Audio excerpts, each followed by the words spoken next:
get it all! What is up, fight fans? This is the first segment this year of the What I Got Right, What I Got Wrong by comments from the Peanut Gallery. This segment this week is brought to you by Colorado Native Company, so if you are in need of any sort of HVAC needs, be sure to hit up my dude Robbie with Colorado Native Company. He'll make sure that you get all taken care of if you're here on the Front Range. Now, so this obviously UFC Vegas 46 card was the first one of the year, and there were some great matchups throughout the card, although some of them, in a way, to some fans, it may not have been the most illustrious card as far as the draw power, and that's naturally just because there's a massive pay-per-view that's going on next weekend, but there were still quality fights all throughout the night. Now, there were only a couple of finishes, so does that make it a little bit long or maybe, say, drawn out on the casual side? Potentially. But again, if you're a purist, if you're a fight fan, a true fight fan, there was great action for you to see from the very first fights, jerking the curtain, all the way through the main event. So without further ado, we might as well get into it, and let's take a look at the main event. So as far as what I got right in the Calvin Kattar versus Giga Chikadze matchup, I said that Calvin is the more complete mixed martial artist, and he showed that. He also potentially gave a bit of the blueprint on Giga that Giga's going to have to address. Otherwise, that recipe being out there is going to have some replicated results by people out there. He is great. In speaking of Giga, he's great when he's at range, but he struggled going into a phone booth. If you take his kicks away, then you take away really what makes the entire machine run as far as Giga goes. You keep pressuring forward and keeping him on his back foot. He can't really employ that part of his game, and we saw at times he looked almost off balance, having to stay on the back foot. Calvin was able to use a blended attack of takedown attempts and his grappling to disrupt the flow of Giga and never really let him settle in and get into a rhythm after those first couple of minutes of the first round. And there was even the point where Giga kind of slipped and Calvin jumped across like a 3-foot leap to jump onto Giga and to secure his hands around him and to lock up the grappling position right there.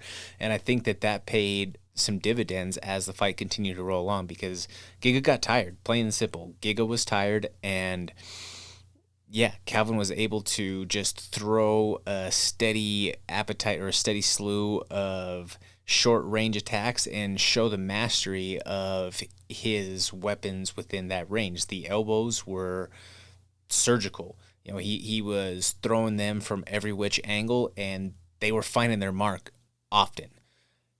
That wasn't a whole ton of the necessarily concussive type blow damage that was really going to, put Giga away for a long, long time. He's got some incredible bruising. The cuts, those are obviously going to take a little bit of time to heal, but in terms of just true brute punishment, wasn't the worst fight in the world. And that leads perfectly into what I got wrong. Now, I did not think that Calvin was going to be the same guy following that fight last year with Max Holloway. I thought that Calvin was going to have a tough time bouncing back from that and really just reestablishing himself out there, especially when having to go up against a guy like Giga. And that wasn't the case. He took an entire year off to recover from the beating that Max gave him, and he came back a better fighter. Now, in turn, I do believe that the beating that he put on Giga will come back a better fighter, and Giga will grow from this. He'll go back to King's MMA, and they'll readdress what went wrong as far as this matchup goes. In the co-main event, what I got right, I said that this fight has the potential to end quickly. That was between Jake Collier and Chase the Vanilla Gorilla Sherman.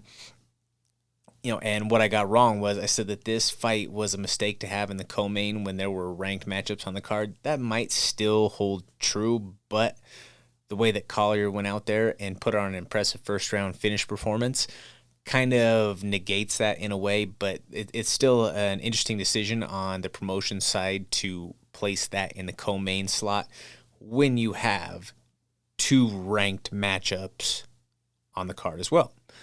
And one of those ranked matchups was our guy in Brandon Raw Dog Royval taking on Rogerio Bontorin. Now, what I got right as far as this matchup goes, I said that Royval's the most entertaining fighter on the planet, period. I stand by that, put a stamp on it. I've said it for years, and I think it still holds true to this day. His pace and his volume are something that none of these guys can keep up with. Brandon never stops moving. He sat here right here in this studio and talked about how he's almost in his own right an ADD type fighter, and if he's not doing something, he doesn't feel like he's doing enough.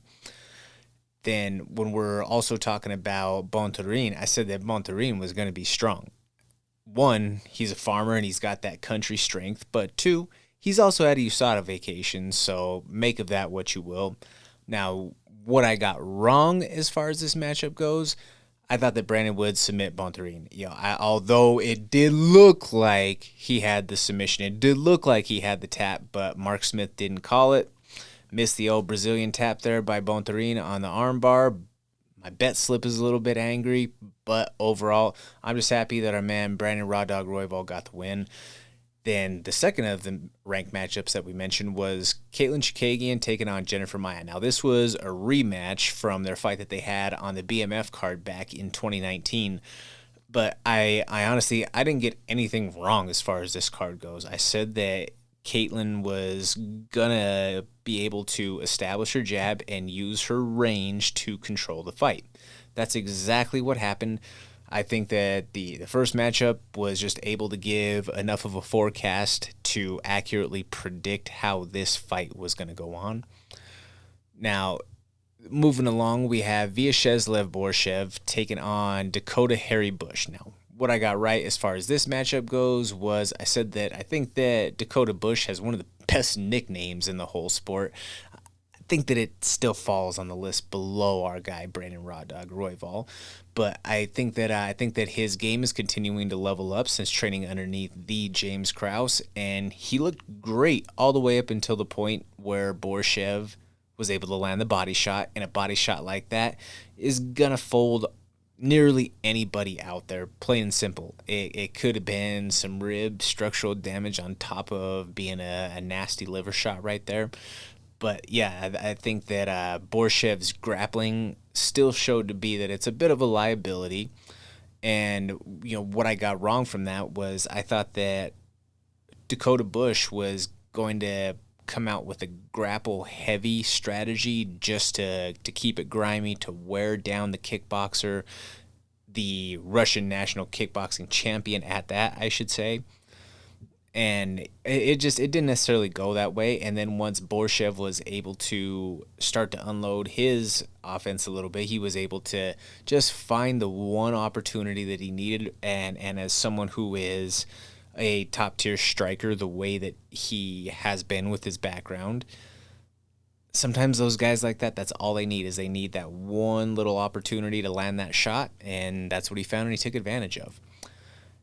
In the Bill Algeo versus Joe Anderson Brito fight, what I got right was I said that Brito is an explosive sumbitch who can throw caution to the wind at times in an attempt to land his shot. And we saw that. He threw big overhands. He was throwing power shots left and right, power shots that were pretty much crashing right into the grappling. Now, I think that the crash into the grappling was a little bit more of a defensive tactic than it was him just crashing the entire process. I think that because he throws with such high power, he leaves himself out of position and he leaves himself off balance at times. Because he leaves himself off balance, he would rather initiate a clinch and a grappling exchange than leave himself open for a counter shot that could produce devastating results. I think that that's what we were seeing, but Billy Algeo was able to just do enough to stay slick, to evade those powerful shots and land his counter strikes at the opportune moments. And as the fight went on, Joe Anderson Brito, another thing that I thought was that he would fade throughout the fight if it were to go that far.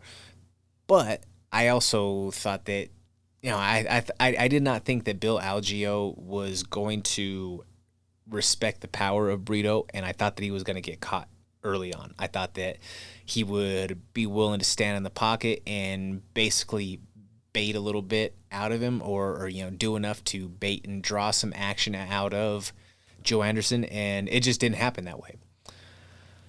In the prelims, I didn't get a single thing right about the Jamie Pickett versus Joseph Holmes fight. I thought this fight was going to be a banger. It was not, for lack of a better term. This one was a bit of a snoozer. All due respect to each of these guys. It goes without saying that there's nothing but a nod of respect for everyone who decides to make that walk. But in this one, man, it seemed like Ugly Man Joe, he blew his wad in the first round, and yeah, there was relatively pedestrian action from there on out. You could hear the frustration in James Krause's voice, and by the tone of the talk in the corner in between the second and the third round.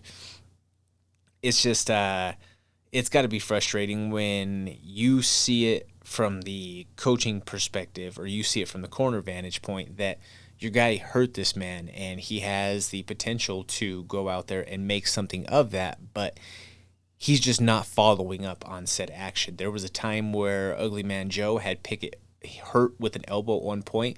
James was pleading for him to follow up on it, and it just seemed like Joe had nothing left in the tank to be able to follow up on that action, to which the fight went on to, obviously, to Pickett on the decision side of things. For Ugly Man Joe, maybe it was his UFC debut adrenaline dump.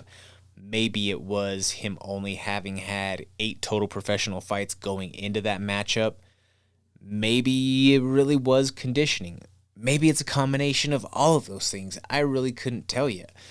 But one way or the other, he's got some things that he needs to go back to the drawing board and address, because he has a lot of attention, or he had a lot of hype coming onto him, especially following from the Contender Series and then going into Dana White looking for a fight. He goes and he has the knockout and he gets signed. Well, usually that puts a little bit more of a spotlight on you, and he did get some more rub than maybe, say, some of the other debutantes on the card. But, we'll see what comes next for Ugly Man Joe. He's got a great camp being there underneath James Krause, so he'll do everything that he can to get that man right in the best position that he can going forward. Speaking of being in a great position, though, 37-year-old Court McGee, the Crusher. Oh, my Lord. Court McGee turned back the clock. He's continuing to look phenomenal, and dare I say that looked like one of the best performances of his career in a sense. What I got right as far as this matchup goes is I said that Court McGee is an absolute mauler, and he is far from being done. Win or lose, if you were in a fight with Court McGee, you know that you were in a fight with Court McGee. And Court was he was that old dog that was sent in to test the young prospect who was 8 years younger than him, and he passed that test with flying colors.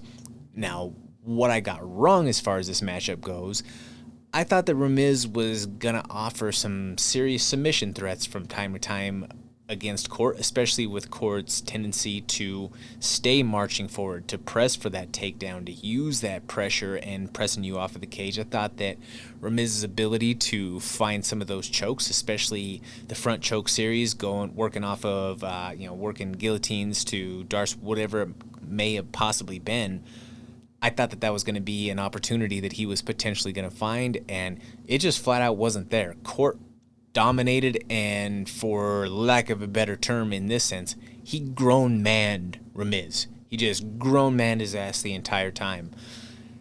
Brian Kelleher against Kevin Kroom, what I got right, Boom's hands go boom. He's a tough veteran who, yes, you can say that, and you can say for both of them that they're both somewhat of a journeyman, but they're both tough dudes. They're both going to bring the fight. Kevin Kroom is going to bring the fight until you absolutely stop him, and that's exactly what he did. This was a matchup that Kevin took on all of a couple of days' notice. He's a friend of the show, and I think that for what he was able to go out there and do on just a couple days' notice, he can't hang his hat on that performance. He's always ready. He's always training, always in the gym, and he just happened to run into a guy who was prepared with a full camp that night, and Brian Kelleher is an underrated bantamweight. You know, that's a very stacked division. It's something that's highly saturated at the top, but Brian Kelleher has shown time and time again that he can hang with anybody in that division. It just happens to be a night-to-night situation, and as his career goes on, his game has continued to develop, I should say, and he's potentially going to start making a little bit of a climb if he can put more and more of these performances together in that way. The one thing that is always a consistent thing with Boom is that he hits hard, and the Boomatine is for real. That man has a choke from that front headlock that is unbelievable. And then pulling the curtain, we had TJ Brown taking on Charles Rosa. What I got right as far as this matchup goes, I said that TJ has shown growth on the feet with his blend, but he does tend to get tired or hit a wall, and it looks like that was the case again in the third round. TJ just kind of shut down midway through that third. Don't know exactly what the case was or what happened, but it was something that was apparent, and I didn't think that Rosa was going to be able to be submitted by TJ Brown if someone like Bryce Mitchell, who in my opinion is a superior pure grappler or submission grappler, if you will, than TJ Brown, and someone who also trains heavily with TJ. I just didn't think that was going to be something that was going to come into play. And as far as what I got wrong, I thought that it was going to be Rosa that would show more visible signs of fading throughout the fight, being that he took the fight on only a couple of days' notice. There was a ton of COVID injury situations that happened all throughout the bill of this card, and this was just another one of those fights where someone had to step in on all of a couple days' notice. I thought that Rosa would fade, but he wasn't the one to fade. He's always tough. He's always going to be someone who goes in there and gives you a game effort. Overall, it was a great card to start off the year. What did you guys think as far as the action goes? Do you think that the performance winners were the accurate ones? This is What I Got Right, What I Got Wrong by Comments from the Peanut Gallery. This segment this week is brought to you by Colorado Native Company. Hit that like, share, and subscribe. Please follow us along. And that contest that we had through the end of last year is going to continue running through this year until it gets met. So once we reach that 1,000 subscriber mark, I'm going to shave all of these luscious locks, and yeah, we'll keep it moving from there. Thank you guys for tuning in. Make sure that you hit that share button. Please subscribe. Thank you. We'll see you next week.